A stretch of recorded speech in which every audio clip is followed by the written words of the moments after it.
selama kegiatan berlangsung, marilah kita mendengarkan saat teman kita berbicara, memberi pendapat teman, dan mengikuti kegiatan dengan tertib. Nah, dulu. Oke, sampai sini ada yang ingin ditanyain nggak tentang materi yang akan kita bahas hari ini?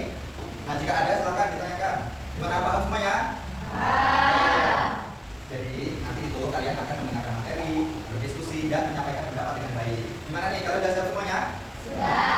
Nah, kalau sudah siap semua, mari kita mulai kegiatan inti ya. Akan dibawakan oleh Bu Indah Safri.